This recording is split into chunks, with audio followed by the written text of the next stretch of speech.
ফলহারিণী অমাবস্যা উপলক্ষে তারাপীঠ মন্দিরে ভিড় ছিল অন্য দিনের তুলনায় অনেক বেশি। এদিন ভক্তরা তারামায়ের পুজো দেন বিভিন্ন ফল দিয়ে তাদের মনস্কামনায়।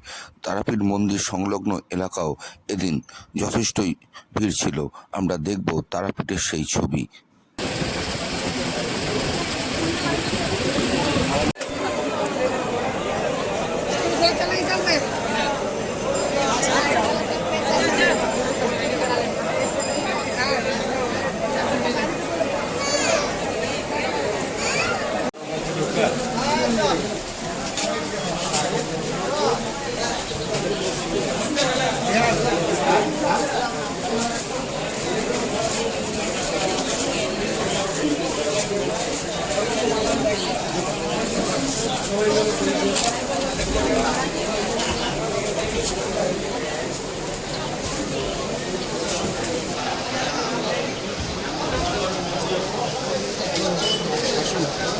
চলো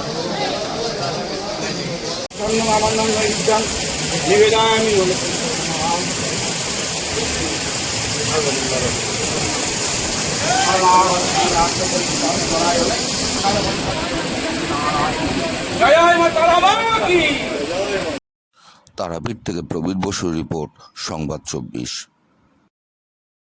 আজ থেকে ১৫০ বছর আগে ১২৮০ সালের ২৪শে জ্যৈষ্ঠ এমনই এক ফলহারিণী অমাবস্যার রাতে নিজের স্ত্রী সারদা দেবীকে মা মহামায়া ষোড়শী রূপে পুজো করেছিলেন ঠাকুর রামকৃষ্ণ, যা বিশ্বের ইতিহাসে এক যুগান্তকারী ঘটনা হিসেবে আজও রয়ে গেছে। তিনি তার বিবাহিত স্ত্রীকে মা মহামায়া রূপেই দেখতেন। তিনি বলতেন, নহবতে যে মা রয়েছে, মন্দিরে যে মা রয়েছে, যে মা আমার সেবা করছে, সবই একই। একথা তিনি মা সারদার উদ্দেশ্যেই বলতেন। দক্ষিণেশ্বর মন্দিরে মা ভবতারিণী মন্দিরের উত্তর পশ্চিম দিকে ঠাকুর রামকৃষ্ণ দেব তার শয়নকক্ষে রাত ৯টা নাগাদ নিজের ধর্মপত্নীকে দেবীর আসনে বসিয়ে তার চরণে ভক্তিপূর্ণ অঞ্জলি দিয়েছিলেন তার জীবনের সমস্ত আধ্যাত্মিক ফল। এই দিন থেকেই ফলহারিণী অমাবস্যার গুরুত্ব রামকৃষ্ণ মঠ ও মিশনের কাছে অপরিসীম। একই সঙ্গে তিনি লাঞ্ছিত অবহেলিত নারী শক্তিকেও সমাজের বুকে প্রতিষ্ঠা দিয়েছিলেন। সেই উপলক্ষে এদিন চুঁচুড়া রথতলা হুগলি জেলা রামকৃষ্ণ সেবা সঙ্গে ষোড়শী পুজো অনুষ্ঠিত হয়ে গেল। এ প্রসঙ্গে সঙ্ঘের কার্যকরী সমিতির সদস্যা মল্লিকা সিনহা কি বলছেন আমরা শুনে নেব। আজকে খুব পূর্ণ দিন। কেন ফলহারিণী কালী পুজো আমরা সবাই জানি, রামকৃষ্ণ মঠ মিশনে সব জায়গায় হয়, আমাদের এটা হয়। কেন এই পূর্ণ দিনে শ্রীরামকৃষ্ণ তার সহধর্মিণী মা সারদাকে ষোড়শ উপাচারে পুজো করেছিলেন, যেটা একটা খুব ঐতিহাসিক ঘটনা। কেন তার নিজের স্ত্রীকে এত বড় সম্মান দেওয়া, যে সমস্ত নারী জাতিকে যেন তিনি উত্তোলন করলেন। আর আমাদের এখানেও প্রতি বছর আমাদের এই রামকৃষ্ণ সেবা সংঘে পুজো পাঠ হয়, তারপরে নানান রকম এর মাধ্যমে ঠাকুরকে পুজো দেওয়া হয়। আর এটা হচ্ছে আসলে এই যে ফলহারিণী কালী পুজোর মানেটা হচ্ছে মা কালী যেন সবাইকার ভালো মন্দ যত ফলটাকে, খারাপ ফলটাকে হরণ করেন। অর্থাৎ আজকের দিনে কেউ যদি কোনো কিছু বলে, ঠাকুরের কাছে প্রার্থনা করে, মায়ের কাছে, মা সেটা পূর্ণ করেন। এটা হচ্ছে আমাদের ধারণা। এবং এই পূর্ণ দিনে সমস্ত জায়গাতেই আজকে অমাবস্যায় কালী পুজো হয়, কিন্তু এই দিনের বিশেষত্ব হয়ে গেছে যেহেতু ঠাকুর শ্রীরামকৃষ্ণ একদিকে মা ভবতারিণীর পুজো হচ্ছে দক্ষিণেশ্বরে, আর ঠাকুর নিজের ঘরে বসে মাকে একেবারে নিজে বললেন, মার পায়ে সমস্ত তাঁর তপস্যার ফল রুদ্রাক্ষের মালা ঠাকুর অর্পণ করলেন, করে বললেন যে কুলকুণ্ডলিনী জাগ্রত করো, তোমার মধ্যে যেন মা ষোড়শ উপাচারে ত্রিপুরেশ্বরী, মা ত্রিপুরেশ্বরীকে ওখানে যেন প্রতিষ্ঠিত করলেন। ঠাকুর এরপর থেকে আর কোনো সাধনা করেননি, মায়ের পায়ে সমস্ত সাধনার ফল দিয়েছেন। আজকের দিনটা আমাদের কাছে খুব পূর্ণ দিন।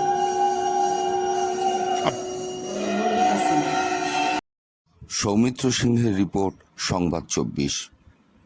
হুগলি চুঁচুড়া নজরুল স্মৃতি সংরক্ষণ সমিতি এদিন হুগলি সংশোধনাগারের সামনে নজরুল মূর্তিতে মাল্যদান করে কাজী নজরুল ইসলামের ১২৭তম জন্মদিবস উদযাপন করল। কাজী নজরুল ইসলামের পাদস্পর্শে ধন্য এই চুঁচুড়া শহর ও তার পার্শ্ববর্তী এলাকা। ব্রিটিশ আমলে ধূমকেতু পত্রিকায় ব্রিটিশ বিরোধী কবিতা রচনা করে রাজদ্রোহের অপরাধে পড়ে হুগলি জেলের 5 নম্বর সেলে বন্দী হন কাজী নজরুল ইসলাম। তারিখটি ছিল 1923 সালের 14ই এপ্রিল। 15ই এপ্রিল থেকে তিনি অনশন শুরু করেন। 39 দিন পরে অনশন ভঙ্গ করেন নজরুল ইসলাম। এরপর 18ই জুন তাকে বহরমপুর জেলে স্থানান্তরিত করা হয়েছিল। এই ঐতিহাসিক সেলে এদিন নজরুলের মূর্তিতে মাল্যদান করে শ্রদ্ধা জ্ঞাপন করেন নজরুল প্রেমীরা। নজরুল ইসলাম একদিকে যেমন ছিলেন বিদ্রোহী কবি, অন্যদিকে তিনি ছিলেন সম্প্রীতির কবি। তার পাদস্পর্শে ধন্য হয়েছিল ঐতিহাসিক স্বদেশী আন্দোলনের পীঠস্থান চুঁচুড়ার বিদ্যামন্দির ভবন। আজ তার 127তম জন্মজয়ন্তী উদযাপন করেন যৌথভাবে হুগলি চুঁচুড়া নজরুল স্মৃতিরক্ষা কমিটি ও দিশা সাংস্কৃতিক সংস্থা। বিভিন্ন সাংস্কৃতিক সংস্থার পক্ষ থেকেও হুগলি জেলা সংশোধনাগারের সম্মুখে বিদ্রোহী কবির আবক্ষ মূর্তিতে মাল্যদানের পাশাপাশি শ্রদ্ধা জানানো হয়। সঙ্গীত পরিবেশন করে দিশা সাংস্কৃতিক সংস্থার শিল্পীরা, পাশাপাশি স্বরসঙ্গমের শিল্পীরা আবৃত্তি পরিবেশন করেন। এছাড়াও অন্যান্য সাংস্কৃতিক সংস্থাগুলি তাদের নিজ নিজ অনুষ্ঠান করেন। এখানে এদিন উপস্থিত ছিলেন সংশোধনাগারের আরাক্ষাধ্যক্ষ, কাজী নজরুল ইসলাম সংরক্ষণ স্মৃতি সমিতির সম্পাদক শিশির চক্রবর্তী, উদয়শঙ্কর চ্যাটার্জি সহ বহু বিশিষ্টজনেরা। পরে সাংবাদিকদের প্রশ্নের উত্তরে হুগলি চুঁচুড়া নজরুল স্মৃতি সংরক্ষণ সমিতি সংস্থার সম্পাদক শিশির চক্রবর্তী বলেন, ইসলামের 127তম জন্মদিন। এই জন্য আমরা হুগলি চুঁচুড়া নজরুল স্মৃতি সংরক্ষণ সমিতির পক্ষ থেকে প্রতি বছরের মতো এই বছরও আমরা জন্মদিন পালন করছি এবং কবিকে শ্রদ্ধা জানিয়ে কবি মূর্তিতে মাল্যদান এবং সাংস্কৃতিক অনুষ্ঠানের ব্যবস্থা করেছি। এছাড়াও কবি সংস্থাগারের অভ্যন্তরে 5 নম্বর সেল যেখানে নজরুল বন্দী ছিলেন সেখানে একটা নজরুল কক্ষ করা হয়েছে। ওখানে কোনো কয়েদি থাকে না এবং আমরা ওখানে একটা মূর্তি বসিয়েছি, সেখানেও মাল্যদান করব। এই অনুষ্ঠানে দিশা সাংস্কৃতিক সংস্থার উদ্যোগে এই সকালে অনুষ্ঠানটা হচ্ছে আমাদের যৌথ ব্যবস্থাপনায়। এছাড়াও আমাদের 8ই জুন রবিবার বিকেল 5:30টায় জ্যোতিষ ভবনে কাজী নজরুল ইসলামের জন্মদিন উপলক্ষে হুগলি চুঁচুড়া শহরের মধ্যে যে সকল ছাত্রছাত্রী মাধ্যমিক এবং উচ্চ মাধ্যমিক পরীক্ষায় প্রথম, দ্বিতীয় এবং তৃতীয় হয়েছেন তাদেরকে আমরা অধ্যাপক শম্ভু ঘোষ স্মৃতি পুরস্কার প্রদান করে থাকি।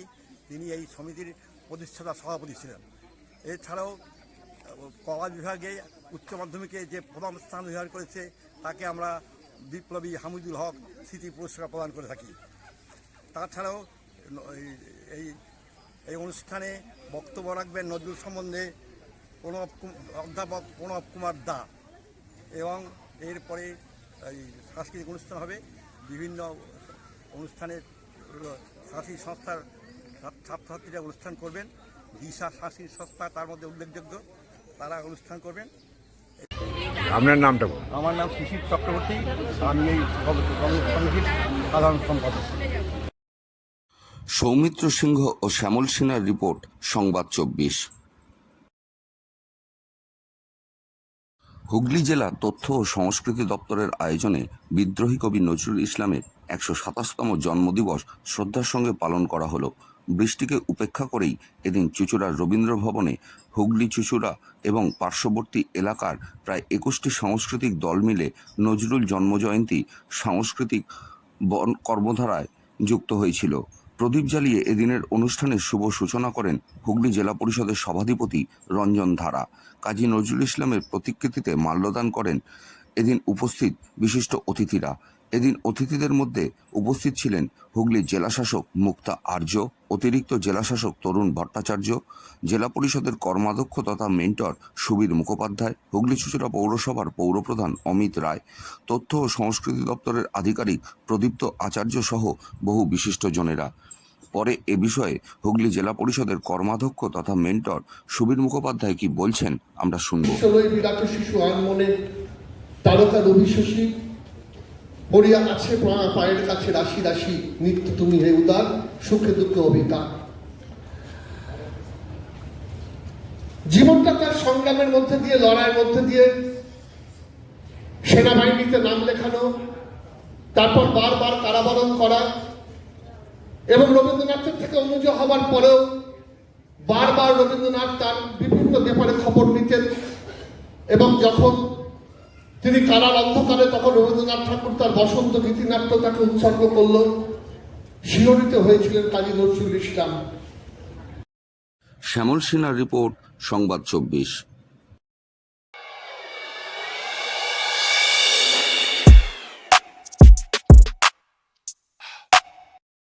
হুগলি জেলা গ্রামীণ পুলিশের চণ্ডীতলা থানার অন্তর্গত নবাবপুর ও বেগমপুর থেকে দুটি মোটরসাইকেল চুরি হয়। চণ্ডীতলা থানার পুলিশ গোপন সূত্রে খবর পেয়ে নবাবপুর থেকে এক ব্যক্তিকে আটক করে। এরপর থানায় নিয়ে এসে তাকে জিজ্ঞাসাবাদ করে চণ্ডীতলা থানার পুলিশ বেগমপুর ও নবাবপুর থেকে চুরি যাওয়া দুটি মোটরসাইকেল অভিযুক্তের নবাবপুরের বাড়ি থেকে উদ্ধার করে। অভিযুক্তকে শ্রীরামপুর আদালতে তোলা হলে বিচারক তাকে পুলিশি হেফাজতের নির্দেশ দেন। এ বিষয়ে হুগলি জেলা গ্রামীণ পুলিশের এসডিপিও তমাল সরকার সাংবাদিকদের প্রশ্নের উত্তরে কি জানাচ্ছেন আমরা দেখে নেব। বলি, আচ্ছা, তো গতকাল রাতে আমাদের একটি গোপন সূত্রে খবর পেয়ে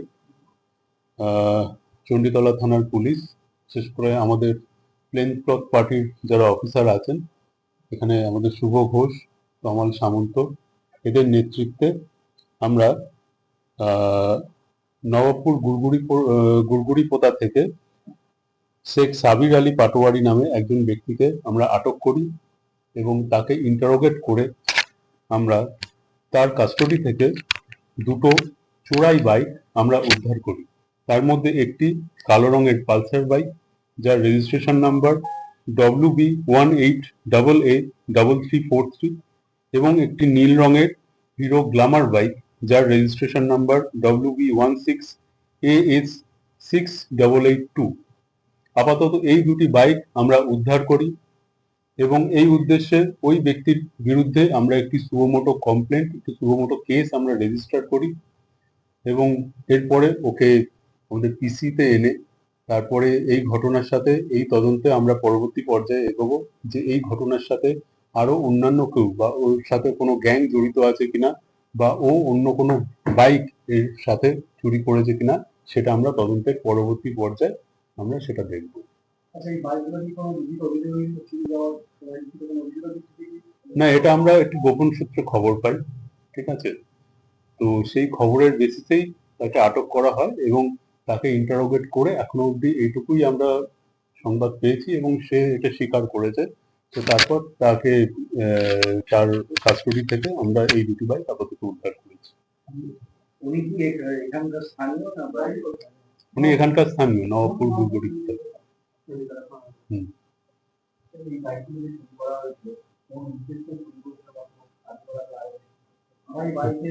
সেটা আমরা এখনো অব্দি অতদূর এগোইনি।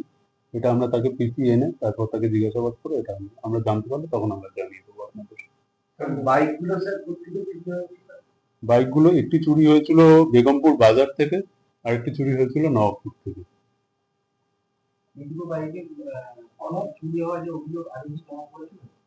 না, ওই যে বললাম আপনাকে যে এটি গোপন সূত্রে আমরা খবর পেয়েছি, খবর পেয়ে তারপর ওকে আমরা ডিটেন করি এবং ওকে জিজ্ঞাসাবাদ করে এটা আমরা জানতে পেরেছি। স্যার, মূলত সাধারণত এই ধরনের বাইক চুরিগুলো দেখা যায় ভিন্ন ধরনের বা বড় কোনো অপারেশন হলে সেক্ষেত্রে দেখা যায় যে নাম্বারকে চেঞ্জ করা হয়। তাহলে এই সমস্ত তার কি মনে হয় অন্য ধরনের কোনো চব্বিশ সাথে যুক্ত থাকতে পারে? সেটা আমরা ওকে পিসিতে এনে তারপর ওকে আরো ফার্দার আরো থরো ইন্টারোগেট করে এগুলো আমরা তখন আপনাদের জানাবো। এখনো অব্দি এইটুকুই আমাদের অব্দি আনার্ট করতে পেরেছি। আগামীকালকে আদালতে? হ্যাঁ, তাকে আদালত।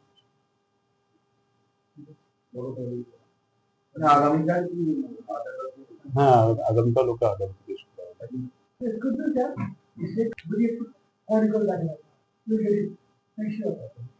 না, এখনো অব্দি আমাদের কাছে যেটা রেকর্ডস আছে তাতে আমরা যেটুকু জানতে পেরেছি যে এখনো অব্দি ওর এগেইনস্টে চণ্ডীতলা থানায় কোনো কেস রেজিস্টার হয়নি। Thank you.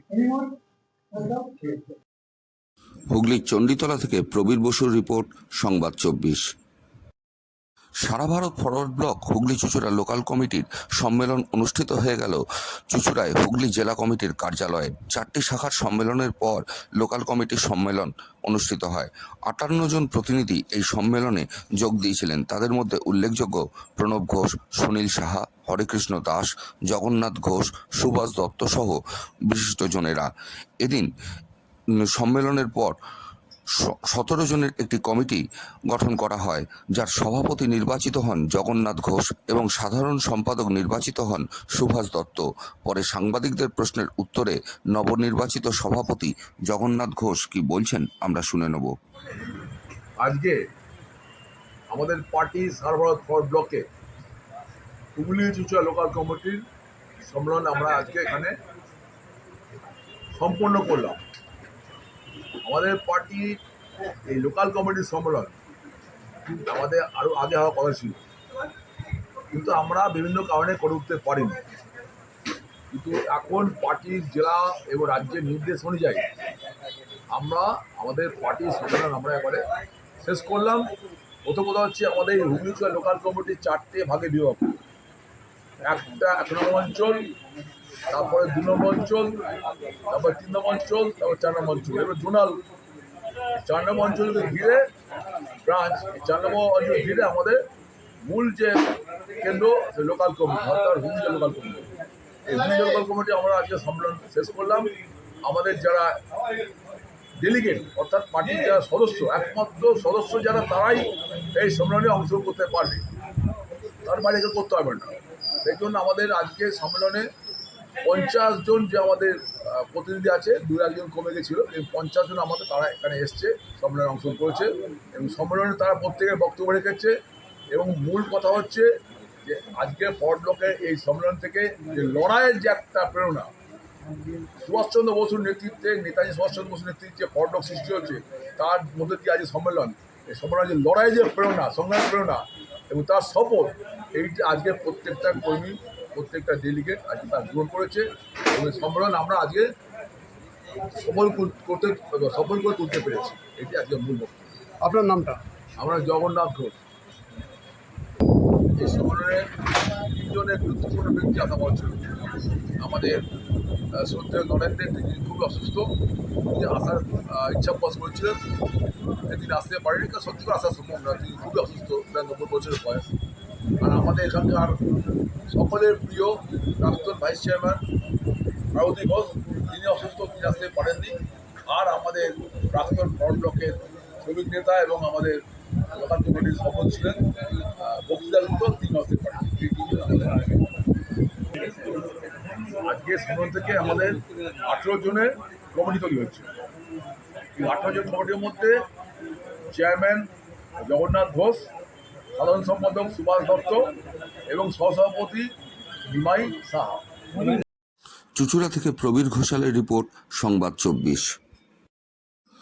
সপ্তগ্রাম বিধানসভার অন্তর্গত আকনা সমবায় সমিতির মেয়াদ শেষ হয়ে গেছে 29 জুলাই 2024। বিগত 1 বছর ধরে সেখানে আরটিও নিয়োগ করে রাখা হয়েছে, কিন্তু কোনো নির্বাচিত কমিটি গঠন করা হয়নি, যার ফলে বিভিন্ন সমস্যার সম্মুখীন হচ্ছেন এই সমবায়ের শেয়ার হোল্ডার থেকে সাধারণ মেম্বাররা। এই বিষয়ে গণস্বাক্ষর করা একটি চিঠি কলবাদাতপুর বিডিওর কাছে জমা দেওয়ার পরই তড়িঘড়ি সপ্তগ্রামের বিধায়কের নির্দেশে সেখানে কিছু তৃণমূল নেতাকে কেয়ারটেকার হিসেবে বসিয়ে দেওয়া হয় বলেই অভিযোগ তুলেছে বিজেপি নেতৃত্ব। এদিন বিজেপি নেতৃত্বের হুগলি সাংগঠনিক জেলার সাধারণ সম্পাদক সুরেশ রায়ের নেতৃত্বে বিজেপি কর্মীরা এবং ওই সমবায়ের বেশ কিছু শেয়ার হোল্ডার থেকে সাধারণ মেম্বার কলবাদাতপুরের বিডিওর সঙ্গে দেখা করে অবিলম্বে নির্বাচনের দাবি জানান। এ বিষয়ে কি বলছেন শেয়ার হোল্ডার থেকে বিজেপি সাধারণ সম্পাদক সুরেশ সাউ এবং কলবাদাতপুর ব্লকের বিডিও, আমরা শুনে নেব।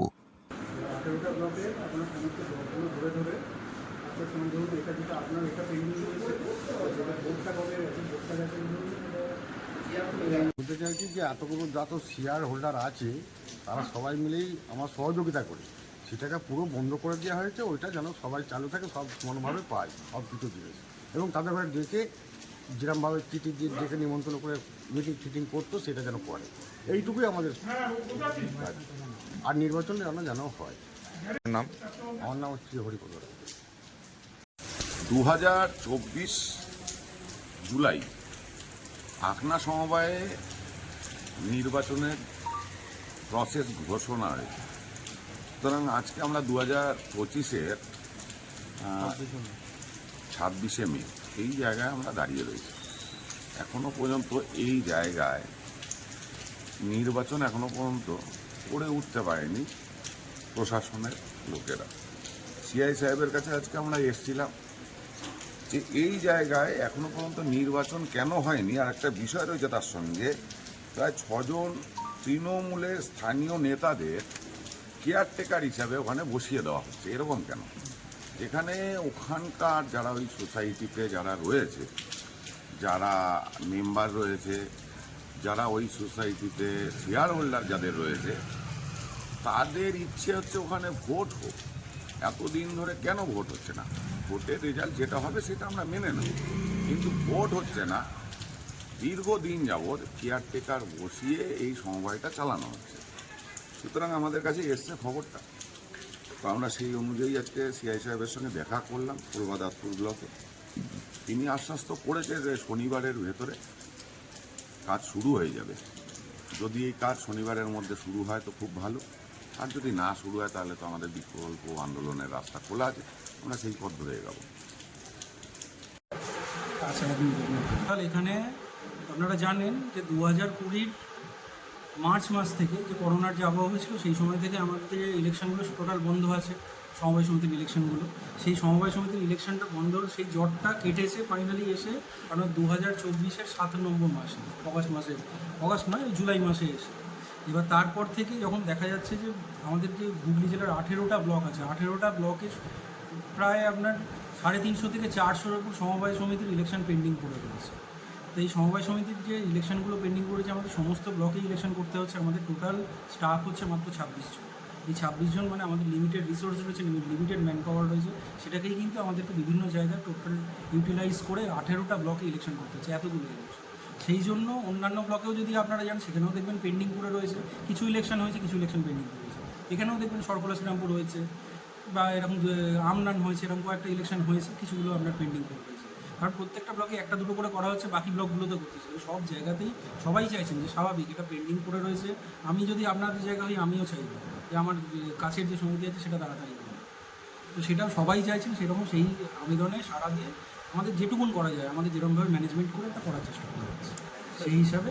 এবার এটাতে একটু সময় এই কারণে লাগছে, আর তাছাড়া একটা ইলেকশন হতেও আপনার কিন্তু টাইম লাগে। ইলেকশন যে টোটাল প্রসেসটা, এটা যদি শুধুমাত্র বোর্ড অফ ডিরেক্টরসের ইলেকশন হয়, মানে যদি আপনার 1000-এর নিচে মেম্বার থাকে, সেক্ষেত্রেও আপনার টোটাল ইলেকশন হয়ে বোর্ড হয়ে আপনার যে মানে যেটা বোর্ড চার্জ হ্যান্ড ওভার যেটাকে বলা হয়, অর্থাৎ অফিস বিয়ারার যেটাকে বলা হয়, সেই অফিস বিয়ারারটা হতেও টাইম লাগে মিনিমাম 60 দিন, 60 ওয়ার্কিং ডেজ। তাহলে বুঝতে পারছেন যে 60 ওয়ার্কিং ডেজ মানে অ্যাকচুয়াল ওটা কিন্তু চলে যাচ্ছে আপনার প্রায় মানে 3 মাসের কাছাকাছি। যদি ওয়ার্কিং ডেজে ওটাকে আমরা ভাবি যে 20 দিন করে যে আমরা যদি ভাবি, তো 3 মাসের কাছাকাছি চলে যাচ্ছে। আর যদি সেটা আবার ডেলিগেট ইলেকশন হয়, মানে 1000-এর বেশি যখন হয়ে যায়, তখন ওটা 60 + 60 মানে 120 ওয়ার্কিং ডেজ। তার মানে ওটা 6 মাসের কাছাকাছি চলে যায় একটা করে ইলেকশন করতে। তাহলে এই প্রসেসগুলো করতে টোটাল কাম্বারসাম প্রসেস, আপনারা বুঝতে পারছেন এটা টাইম কনজিউমিং প্রসেস। এবার একসঙ্গে অনেকগুলো থাকলেও আমাদের যেহেতু রিসোর্স কম আছে, আমাদেরকে এইগুলোর মধ্যেই মেনটেন করে চালাতে হচ্ছে, এই কারণেই দেরিটা হচ্ছে। স্যার, বিজেপির অভিযোগ তৃণমূলের একাধিক কেয়ারটেকার এখানে নিয়োগ করা হয়েছে, কী বলবেন? এখানে এটা কেয়ারটেকারের সমস্যা কিছু নেই। আসলে একটা জিনিস বলি, এর সঙ্গে ইলেকশনের কোনো সম্পর্ক নেই। কেয়ারটেকার বোর্ড এরকমও ব্যাপার আছে যে কেয়ারটেকার বোর্ড হয়তো ধরুন আপনার অ্যাপ্রুভ হয়ে এলেন, এসে ওনার 3 দিনের মাথায় ইলেকশনের বোর্ড কমপ্লিট হয়ে গেল, তাহলে সেক্ষেত্রে কেয়ারটেকার যে বোর্ড থাকবে তাদেরকে কিন্তু চার্জ হ্যান্ড ওভার করে চলে যেতে হবে। ওর সঙ্গে এর কোনো সম্পর্ক নেই। যতদিন না আপনার বোর্ডটা হচ্ছে, ততদিন পর্যন্ত ওনারা জাস্ট নর্মাল যে কাজগুলো, ওনারা না তো নতুন মেম্বার নিতে পারবেন, না কোনো নতুন অন্তর্ভুক্তি বা কোনো কিছু করতে পারবেন না। ওনাদের কাছে যে ডেলি যে প্রসেসগুলো, তার জন্য একজন অথরিটারি সিগনেটারি লাগে, যেটা ম্যানেজার সমস্ত কিছু ডিসিশন নিতে পারে না। আমরা এই যে ম্যানেজার বা আমরা এই যে আমাদের ধরুন এই সেট আপে পঞ্চায়েত সমিতি সেট আপে যেটা হয়, সেটা আমি বলছি যে আমাদের বিডিও সাহেব হচ্ছেন এক্সিকিউটিভ অফিসার। তো বিডিও সাহেব কিন্তু চাইলেই যে কোনো ডিসিশন উনি নিতে পারেন না, ওনাকে পঞ্চায়েত সমিতির একটা পারমিশন নিয়ে তারপর ডিসিশনটা নিতে হবে। সেই রকমই যেমন বিধানসভার ক্ষেত্রে, বিধানসভায় যেটা আপনার পাস হয়, সেইটার বেসিসে কিন্তু ওখানকার এক্সিকিউটিভ অফিসার যিনি আছেন, তিনি তারপরে সেটার বেসিসে, আমরা হচ্ছে অর্ডার টেকার, সোজা হচ্ছে অর্ডার গিভার কিন্তু হচ্ছেন যে আপনার যারা এই যে পঞ্চায়েত সমিতি এনাদের ক্ষেত্রে বা সমবায় সমিতির ক্ষেত্রে বোর্ড যারা আছে তারা। সুতরাং যে এই ব্যাপারটা সেই কারণেই একটা ওখানে নমিনেটেড বোর্ডের জাস্ট ব্যবস্থা করা হয়েছে, সেটা ওখানকার এমএলএ সাহেব করেছে। এগুলোর মধ্যে আমাদের ডিপার্টমেন্টের কোনো ব্যাপার নেই, ওটা এমএলএ কারণ নমিনেটেড বোর্ডের যে নিয়মটা আছে, সেই নিয়মটা হচ্ছে যদি সমবায় আইন দেখেন সেখানেই বলা আছে ব্যাপারটা যে কোনো public representative generally public representative বলতে আমরা ধরছি এমএলএ অথবা এমপি, এই দুজনের মধ্যে যে কোনো একজন উনি যা নমিনেট করে পাঠাবেন, যাদের নাম পাঠাবেন, আমাদের কাজ হচ্ছে যে তারা ডিফল্টার আছে কি না, যদি কেউ ওখান থেকে ডিসকোয়ালিফাইড থাকে সেটা আমরা ডিসকোয়ালিফাই করে সেই রিপোর্টটা পাঠিয়ে দেবো, আমরা রিপোর্টিং হচ্ছে আমাদের এই সমস্ত কিছু। আর ওটা অ্যাপয়েন্টেডও হয়ে আসে দেবেন গভর্নরের কাছ থেকে। এই ব্যাপারগুলো আমাদের কোনো ডিপার্টমেন্ট থেকে কোনো রকমের রেকমেন্ডেশন বা ফরওয়ার্ডিং কিচ্ছু নেই, আমাদের উই আর জাস্ট রিপোর্টিং হচ্ছে। আর নমিনেটেড বোর্ড আসা মানে যে ইলেকশন বন্ধ হবে এরকম কোনো কথা নেই। নমিনেটেড বোর্ড আলাদা কাজ, তাদের কাজ হচ্ছে ডে টু ডে অ্যাক্টিভিটিটাকে জাস্ট অ্যাক্টিভ রাখা। সোসাইটি বন্ধ তো হয়ে যাবে না, মানুষের টাকা রয়েছে, সেই একটা প্রতিষ্ঠান তো বন্ধ হয়ে যেতে পারবে, সেইটাকেই জাস্ট বজায় রাখবে, আর কিছু নেই। সোমবার বেলায় ঝড় বৃষ্টির সময় বাজ পড়ে চুঁচুড়া হাসপাতালের 3 তলায় ফিমেল ওয়ার্ডে অক্সিজেনের পাইপ ফেটে গিয়ে সেখান থেকে আগুন ধরে যায়। এই ঘটনায় চুঁচুড়া হাসপাতালে উত্তেজনা ছড়িয়ে পড়ে। ফিমেল ওয়ার্ডে থাকা 15 জন রোগীকে তড়িঘড়ি রোগীর আত্মীয় স্বজন এবং হাসপাতালের লোকেরা অন্যত্র স্থানান্তরিত করেন। এরপরে দমকলে খবর দেওয়া হলে দমকল কর্মীরা এসে কয়েক ঘন্টার প্রচেষ্টায় আগুন নিয়ন্ত্রণে আনেন। এই ঘটনায় সারা হাসপাতাল চত্বরে আতঙ্ক ছড়িয়ে পড়ে। কি বলছেন এ বিষয়ে দমকল কর্মী থেকে রোগীর আত্মীয় এবং চুঁচুড়া হাসপাতালের সুপার আমরা শুনে নেব। সুপার এখানকার মিনময় চক্রবর্তী আমাকে ডাইরেক্টলি ফোন করেন যে স্যার আমাদের এখানে বাজপুরে একটা ওয়ার্ডে সমস্ত আগুন লেগে যায়, তাড়াতাড়ি আপনারা আসুন। হ্যাঁ, আমরা সেই মতো তাড়াতাড়ি আসি। হ্যাঁ, এবং এসে এদের মেন বিল্ডিংয়ের সেকেন্ড ফ্লোরে ফিমেল জেনারেল ওয়ার্ডের ওখানে একটা ইলেকট্রিকের বোধহয় কোনো কারণে আগুন লেগেছিল, ওরাই সেটা চার্জ করেছিল এবং যে সমস্ত পেশেন্টরা ওখানে ভর্তি ছিল তাদেরকে একদম সুস্থভাবে রেস্কিউ করে ওরা অন্য জায়গায় শিফট করে দিয়েছিল, কারোর কোনো রকম ক্ষতি হয়নি এবং আগুনটা চট করে নিয়ে যায়। এটা কি বাজ পড়েই হয়েছিল? মনে হচ্ছে বাজ পড়েই হয়েছে। ওরা এবার অথরিটি যাটা করার আছে করবে, কারণ ওরা চেক অলরেডি করতে শুরু করেছে। এখন অক্সিজেন লাইনটা ওখানে ছিল, ইলেকট্রিক লাইনটা ছিল, ওরা অলরেডি শুরু করে দিয়েছে দেখতে। আমরাও ছিলাম, কারণ পিডব্লিউডি ইঞ্জিনিয়াররা ওরাও এসছেন, ওরা সব দেখেছে, লাইন ফাইনগুলো চেক করছে, অক্সিজেন লাইনটাও ঠিক করে নেবে। আগুন কি নিজে নিজে নিভে গেছে? না না না, এক্সটিংশার চার্জ হয়েছে, প্লাস হয়েছিল, জাস্ট মোমেন্ট প্লাসের মতো। কিছু কোনো লাইটে না না তারে একদম ঘুম করে উঠলো, আমরা তো সেই মাত্রে খাইয়ে আসলে আমাদের ওষুধ পালাগুলো খাবো বসে আছি। তারপরেই দেখছি দুম করে একটা আগুনের মতো মুখে দুম করে আওয়াজ হলো। ঘর দেখছি পুরো একবারে অন্ধকার হয়ে গেল। ধোয়া বেরিয়েছিল? হ্যাঁ, ধুমা একদম পুরো কুয়াশা, অন্ধকার, কিচ্ছু দেখা যায়। সেই মুহূর্তে আমিও রুগী নিয়ে আমিও ছুটে বেরিয়ে আসি। তারপরে আপনাদের কি সবাইকে বের করে দেওয়া হলো ওখান থেকে? হ্যাঁ, সব যে যার গেলো, সব বেরিয়ে এলো সব। আপনার কে ভর্তি আছে? আমার পিসিমা ভর্তি আছে। উনি পেটে ছিলেন? হ্যাঁ, সব বেডে। তখন ডাক্তার বা নার্স কেউ ছিল ওখানে? সবাই ছিল ওখানে। আগুন ধরে গেছিল কি? আগুন একদম দুম করে উঠেছিল, আগুনটাও টেনে দুম করে উঠেছিল। ধোয়া বেরিয়ে? হ্যাঁ, ধোঁয়া বেরিয়ে গেল একদম দুম করে আগুন। তখন কি বাজ পড়েছিল? হ্যাঁ, বাজ পড়েছিল। তখন আগুন উঠে নেই, একদম আর কিছু দেখতে পাওয়া যাচ্ছে না। কত পেশেন্ট ছিল তাও? অনেক আগুন পুরো ভর্তি ছিল। সবাইকে কোথায় নিয়ে গেল? সব ইজি বুঝি করেছে, যে যেরকম পেলো ট্রেনে। আমিও তো বুঝি ট্রেনে কোলে করে নিয়ে আমি নিচে নামানো করে লিফটও না উঠিনি, অমনি তাড়াতাড়ি করে আমিও কোলে করে নিয়ে তাড়াতাড়ি করে নিচে নেমে। আপনি নিচে নামিয়েছেন? হ্যাঁ, আমি নিচে নেমে গেছিলাম রুগী নিয়ে, আর কোলে করে নিয়েই আমি নিচে নেমে পড়েছি, সব রেখে দিয়ে। হাসপাতালের লোকরা নামায়নি? হাসপাতালের লোক কে কোন দিকে যাবে তার দেখতেই পাচ্ছে না, সব আতঙ্কা হয়ে গেছে। যে বলবো যে নো নামাই না, সবাইকারই জীবন চলে গেছে তখন। যে আমি বলছি আমি মরবো না বাঁচবো, তাই তো কোনো নয়। ওর ইয়েদেরও দোষ দেওয়া যাবে না, সিস্টারদের হাতে। সবাইকারই তখন জানে রুগী বাঁচাবো না নিজেরা বাঁচবো, সবাইকারই সে একই ক্ষেত্রে। দমকল এসেছিল? হ্যাঁ, তারপরে আবার তো দমকল এসছে। আগুনটা কে নেভালো? দমকল ওখানে আগে একটা লাইটিনিং হয় আমাদের হাসপাতালের সামনাসামনি। ওই লাইটিনিং হওয়ার জন্যে একটি ঘরে একদম কাছাকাছি হওয়ার জন্যে ওই লাইটিনিংটা আমাদের অক্সিজেন যে পাইপলাইনটা ছিল, সেই অক্সিজেন পাইপলাইনটা আসতো সঙ্গে সঙ্গে। তারপরে আমরা এখানে লাইন ছিল, একটা আগুন লাগে। আমাদের যারা সিকিউরিটি গার্ড ছিল, যারা আমাদের ফায়ার ফাইটিং আছে, তাদের মধ্যে মেনটেন করে আমরা সঙ্গে সঙ্গে আমরা ফায়ার ব্রিগেডকে জানাই। তারপরে আমাদের ইলেকট্রিক টেকনিশিয়ানকে তারা ওখানে সঙ্গে যায়, আমরা সবাই যাই, যাতে পশ্চিমবঙ্গের বিভাগ খুব সুবিধা হয়।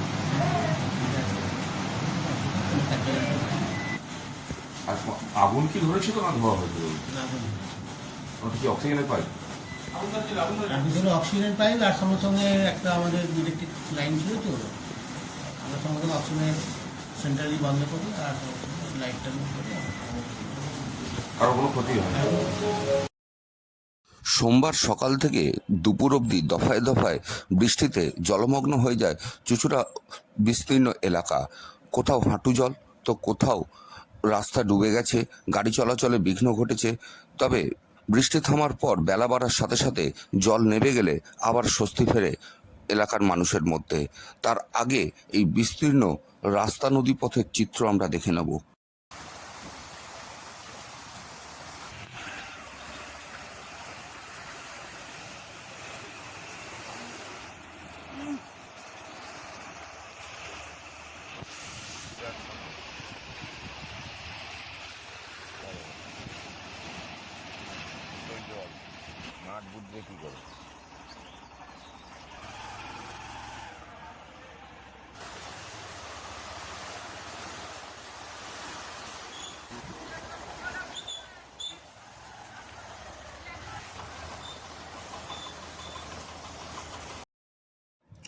চুঁচুড়ার মহেশতলা সার্বজনীন জগদ্ধাত্রী পুজো কমিটি তাদের এবার ৭৫তম বর্ষপূর্তি উপলক্ষে বর্ষব্যাপী যে অনুষ্ঠানের আয়োজন করেছে তারই অঙ্গ হিসেবে এদিন সাম্প্রতিক পাকিস্তানের বিরুদ্ধে অপারেশন সিঁদুরের সাফল্যে ভারতীয় সেনাবাহিনীকে কুর্নিশ জানানোর পাশাপাশি রবীন্দ্র ও নজরুল জয়ন্তী মঞ্চস্থ করল। প্রদীপ প্রজ্বলনের মধ্যে দিয়ে অনুষ্ঠানে শুভ সূচনা করেন হুগলি চুঁচুড়া পৌরসভার প্রাক্তন পৌরপ্রধান আশিস সেন। বিশ্বরূপ সাধুর উদ্বোধনী সঙ্গীতের মধ্য দিয়ে অনুষ্ঠানের শুভ সূচনা হয়। এছাড়াও কচিকাচাদের পাশাপাশি বিশিষ্ট শিল্পীরাও এদিন রবীন্দ্র নজরুল কবিতা ও সঙ্গীতের মধ্য দিয়ে দুই কবিকে তাদের শ্রদ্ধা নিবেদন করেন।